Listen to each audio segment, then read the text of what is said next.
Warning! Warning! This podcast contains spoilers. Listen at your own risk. Welcome to Medium Shift, the podcast that investigates how stories stack up from medium to medium through the adaptation process. In today's episode, in a follow-on from last episode, we look at the video game based on the movie based on the video game.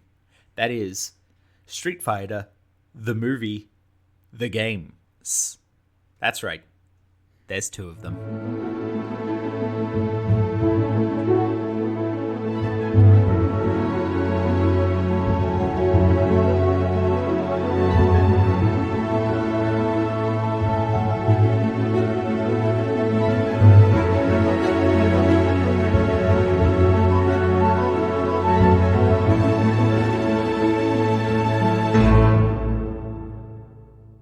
Welcome to Medium Shift. I'm Chris. And I'm Ev. And this episode, we are doing a continuation of our previous episode on Street Fighter, the movie with Street Fighter, the movie, the game. Both versions of the game. Obviously, I would definitely recommend you listen to the previous episode before you listen to this, because there's definitely going to be bits and pieces of information that we're not going to be covering because we've already done it. That's on you. All right. Ev, what? This is a little bit of a difficult one to talk about because unlike the film, it's not like we can specifically watch this and then gauge our experience afterwards. What did you think viewing the concept of Street Fighter, the movie, the game? What did you think of that Jean-Claude Van Damme flex in action on the front cover? Okay, so, couldn't unfortunately get a chance to play either of these versions, because they're on pretty old systems that I could not get my hands on, and no real ROMs that I could manage to find. And video game archiving, especially for older games, tends to be abysmal, and sadly a lot of progress needs to be made in that regard, so yeah. Yes. Not easy to access. So all of this is not from my own playtesting, play gaming, but instead by watching the Let's Plays, hearing other people's reviews and concepts of how the game played, listening to actual professional Street Fighter players and how they who actually know what they're talking about. Yes, because even if I did play it, it'd just be a lot of button mashing and working out how I did that combo, finding out the one good combo, and then spamming that to hell. Yep, Hadouken, basically until the end of time. Anything range. I find that range combo, and then I do not use anything else. Although in this case, you might be in trouble, given that this is the one game where you can actually reflect projectiles. Yeah, true. That was actually deeply unpleasant to find out, because that's my entire strategy out the window. But yeah, so from what I saw, the opening intro for the arcade game was by far the best bit of the game. It looked, just looked like a sort of a lazy Model Combat ripoff. Which is hilarious considering the context. Yes. We are talking in this early part about the arcade version, which, yes, I was a little perplexed by some of the choices they made, but in hearing why those choices were made, I kind of get it. But it was just, it's a hodgepodge of a game that probably shouldn't have happened in the first place. Yeah, that was kind of the impulse I got from looking at both of these games, that it feels like tie-in video games have a long history throughout, video game history, obviously. And this one felt just like another indicative example of just being rushed through to tie into the film in a really popular franchise. Apparently, the arcade version did actually decently well in Japan. And the PlayStation version was actually a launch title for the PlayStation, which is quite remarkable historically. But it has been regarded as one of the worst choices for PlayStation to have made in their launch. So, yeah, just a little swings and roundabouts. Yep, at the very least. But it does make it notable historically, I thought, which was interesting. Yes. But I basically, my general perception around this game before researching it was just, didn't really need to happen, and it's kind of bad, and that didn't really change based on everything else that I found out about it. So it's just Capcom, we talked about this in the previous episode a lot, but Capcom really, really likes to milk Street Fighter, and Street Fighter 2 especially. And this just seemed like it was a milking of a milking Like, the Street Fighter movie existed to take advantage of how popular Street Fighter 2 was, and so this existed to take advantage of the fact that the movie that existed because Street Fighter 2 was so popular. So it's like, it's two levels of just aggressive merchandising removed, basically, and I don't think there's very much to it. Yeah, and I think the worst part was the fact that it became very clear that it was initially started on the perceived popularity of the Street Fighter movie. And when the movie did not reach the popularity that they had intended, but they still had like 6 months to put it out, I think there was just a lot of, why are we bothering? Yeah, absolutely. This is kind of the problem with the tie-in video game. That movie's not a big hit. That video game is just immediately going to crash and burn. So, yep. And I don't know if this was quite the case with this game. Like, I didn't see actually a lot regarding sales numbers, but I certainly wouldn't consider it a notable success or something that people specifically look at. If anything, it's just kind of a weird off-brand version of Street Fighter, which is hilarious considering the PlayStation version was created by Capcom. The arcade version actually was not. It was developed by Incredible Technologies, which is a US company, which does not have a very strong track record, both previous to this game and after this game. Hey, they've done very well in the online, so the interactive gambling market. Oh, yeah, of course. Very lucrative market, highly regarded for its level of immersive and engaging gameplay. Oh, God. Hey, it was either that or they really continued with the trend of their golf simulator.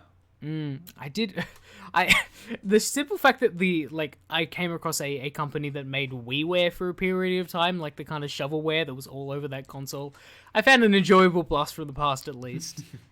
Golf was big on the Wii back in the day. I have to admire them for that. Well, but they'd been working on golf since the original NES days, I think. Was it? Oh, okay, I must have missed that one. Yeah, there was like Golden Putt or something was a series. Oh, yikes. And that was like their biggest seller.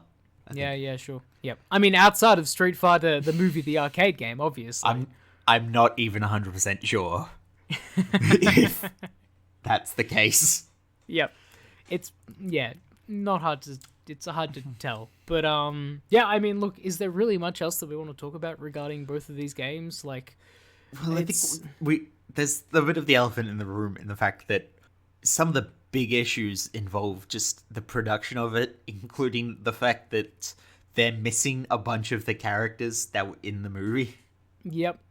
To the point where, like, Blanka, which is, like, one of the major characters from Street Fighter 2, one of the originals, and played a key part in the film, isn't in the arcade game.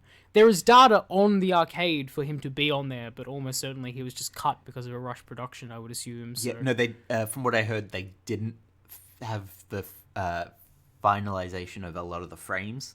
Ah, sure. And that's why he appears on the home console version, is because Capcom went and basically just drew in the missing frames with their cartoony style. Yep. Well, that's one way to solve it, I guess. Good on them. Yep. But then even if you do miss Blanka, you're getting the absolutely riveting character of Blade, the stormtrooper of M. Bison's group. Yep, and not only Blade, but different colored versions of Blade. How thrilling. All with different names.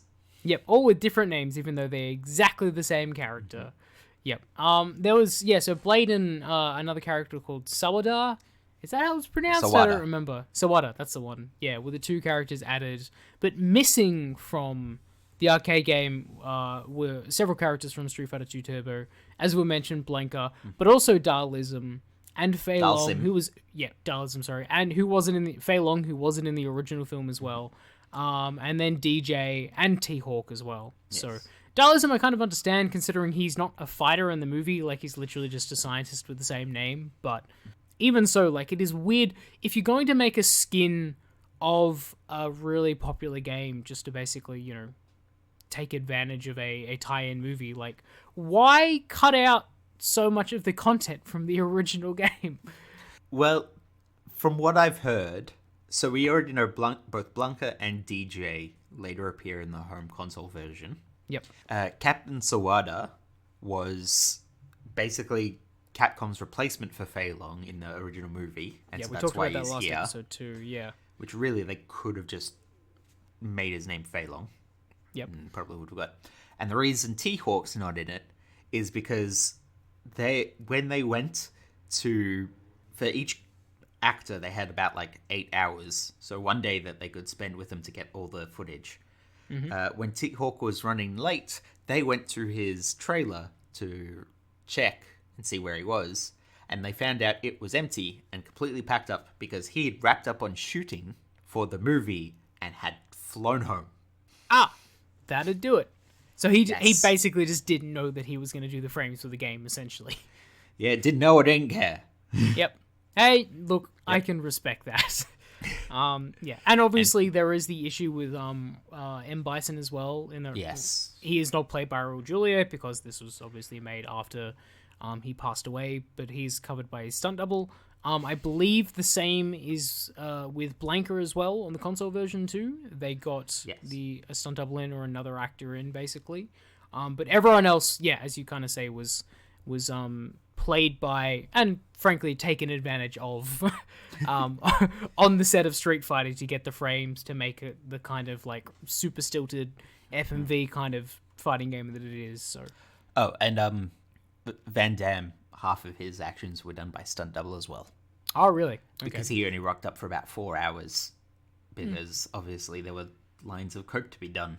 Yeah, I was about to say that really tracks. He's like, all right, great, I'm done with the video game, guys. I'm going to go do 10 grams of coke. Is 10 grams of coke a lot? I don't know. I meant to say 10,000, but then I immediately pivoted because I'm like, oh yeah, that's right. We just we quashed that rumor last episode. Yeah, but yeah, so basically it is obviously like, you know, being based on the film, they've essentially just adapted the characters from the game to the film and then back to the game by making all the characters in-game look like the characters in the film, which is weird and gross and I don't like it. It's an ugly-looking game, just a little bit. Yeah. What really threw me, though, was that they did all this stuff. They're like, oh, yeah, we'll use the actors in their costumes because they're already on hand. And it makes sense and it moves with the game. Except Cammy. Yeah, I don't know what Cammy happened is with back Cammy. in her original... They got Kylie Minogue in Cammy's original look, which wasn't used in the movie at all. I wonder And why was that the is closest case. to actual Street Fighter 2. Yeah, I wonder if she was supposed to wear that costume or something during the film, and it was just cut for time or something like that. Yeah, I don't know. Because surely they just wouldn't have that costume just lying around. Like, I don't know why that was the one that they changed. So, of all of them, Yeah. Well, I mean, they did manage to make an entire costume for Akuma. oh who yeah, true. is That's not right. in the film at all. Yeah, And he's in fact, was not a playable character in any Street Fighter games previous. oh, he was in. No, he was a hidden character in Street Fighter 2 Turbo. I Yes, believe. but you couldn't play him. Yeah. Well, yeah, sure. Yeah. But in this one, he is the first time he's an actual proper character that you can play. You play from And- the start. Yeah, and then I think he's a secret character in the home console console game version. as well. Yes. Yep. Yeah, so... Yeah. No, good point. It's just... I don't know. We keep going back to this point regarding this game, but how exactly did you feel regarding the FMV footage? Because I find, like, FMV in the 90s is a very specific type of aesthetic that just games got super into for a period of time. And I just don't think a lot of it looks very good in contrast. I'm not necessarily sure if it's the Uncanny Valley specifically, that it's like, they look like humans, but they don't move like humans. Like, the animations are still way too stilted.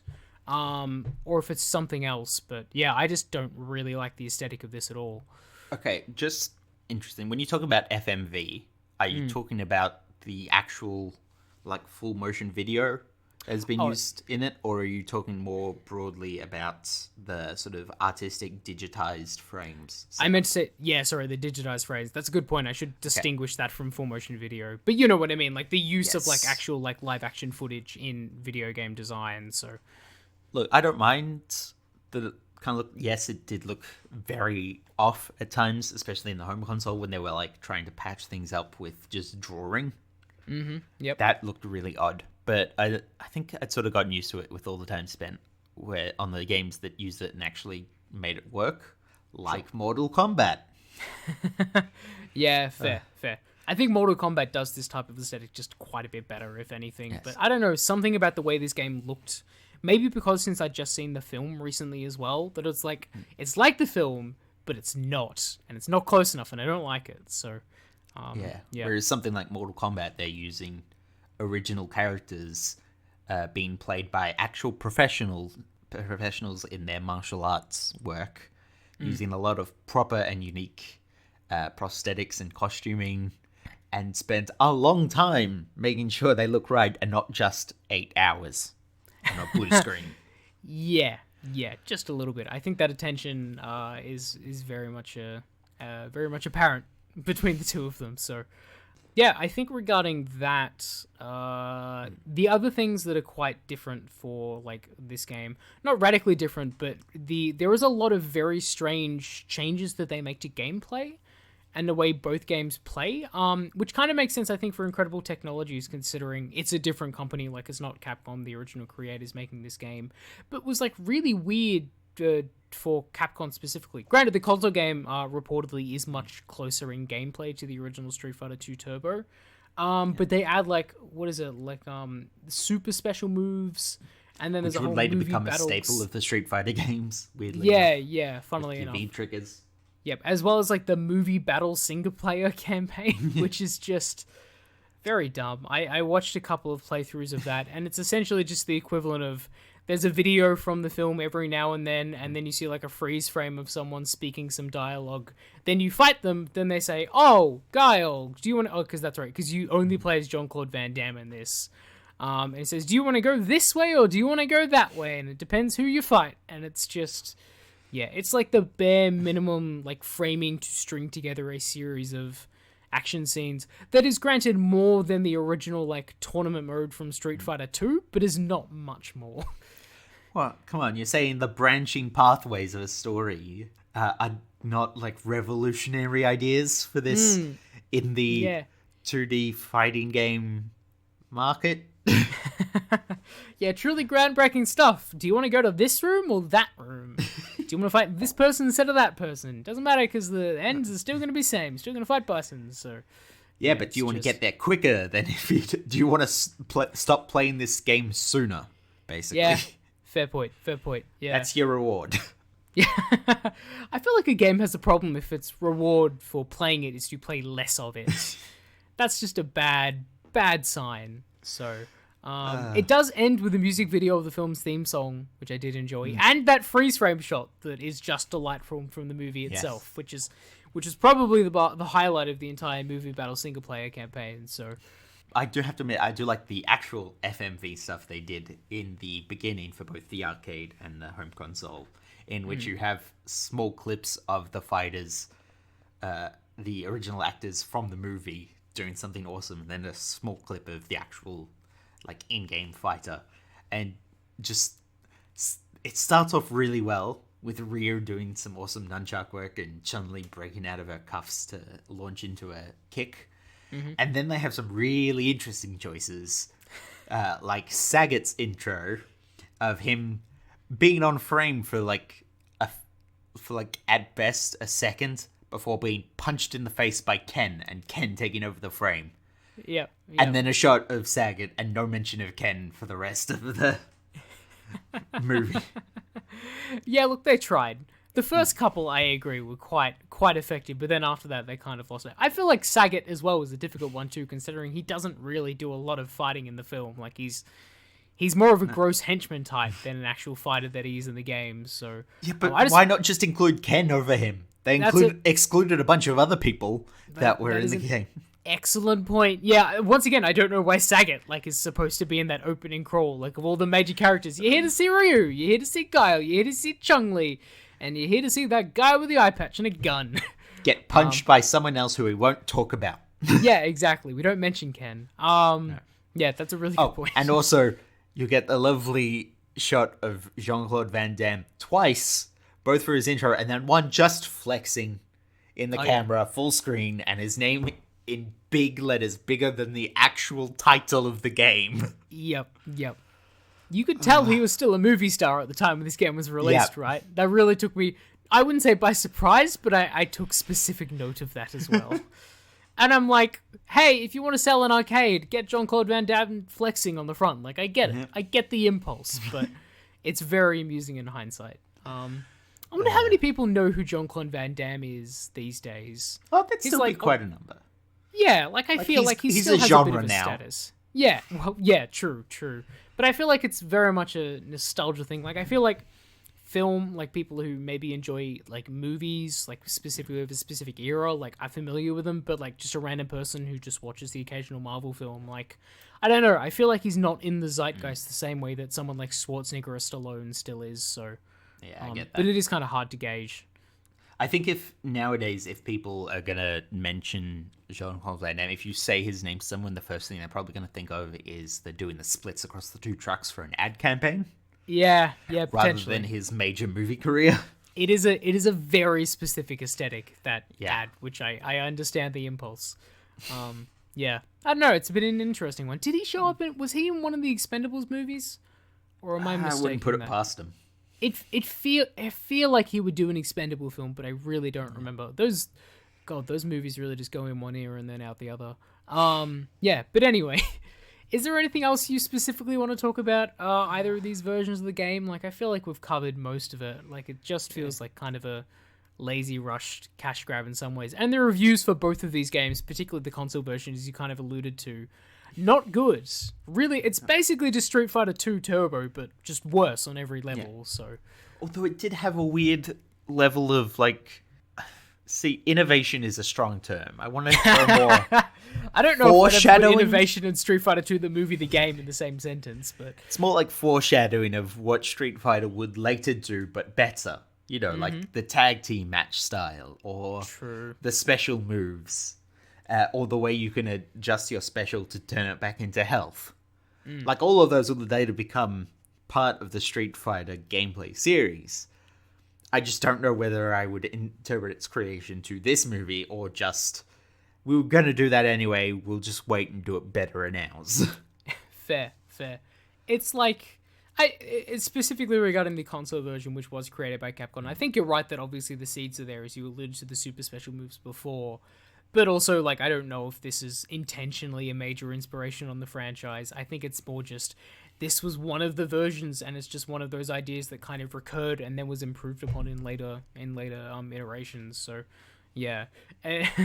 Innovation may not be the correct word, but, like, it fits into a Street Fighter lineage, shall we say.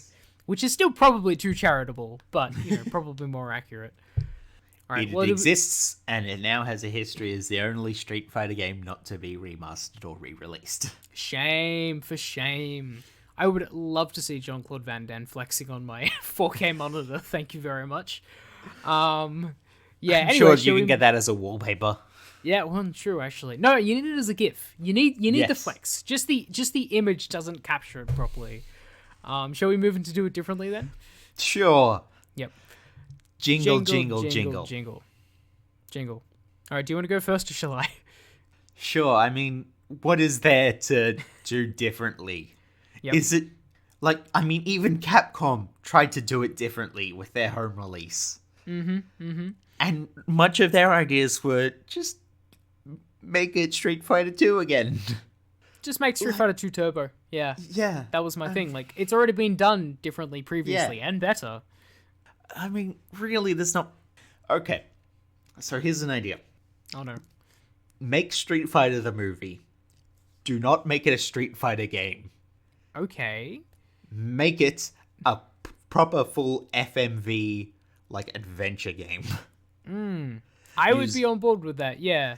If you're taking in the 8 hours of each character you're going to get, don't make them recreate, like, poses to digitize.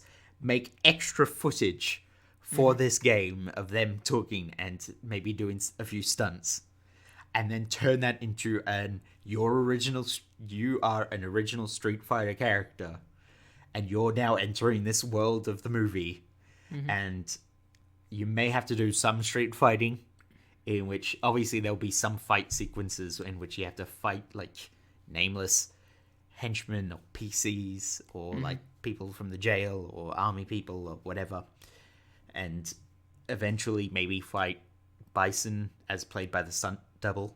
Mm-hmm. But everything else is just a new story set in the Street Fighter the movie world. So like a parallel narrative or something like that, essentially. Yeah, basically. Just Sure. self-insert fanfic, basically. Speaking of self-insert fanfic, ironically, you got really close to my pitch, which is less of a pitch and more of a joke, but I just wanted a Street Fighter visual novel dating simulator. So, more footage. Less stunts, though. I think you know the type of footage I want. But yeah, like it was like, especially considering, as you were kind of alluding to earlier, but kind of the FMV sequences in there and thing like that. Just lean into that aesthetic and have just like a bunch of dialogue over freeze frames, and then having like dialogue choices to try and seduce, I don't know, M. Bison and Chun-Li and all that, and just like you can put all the things on the box art, like date your favorite Street Fighter characters. Man, things are getting steamy on the streets. You just really want to date Ming-Na Wen, don't you? No idea what you're talking about.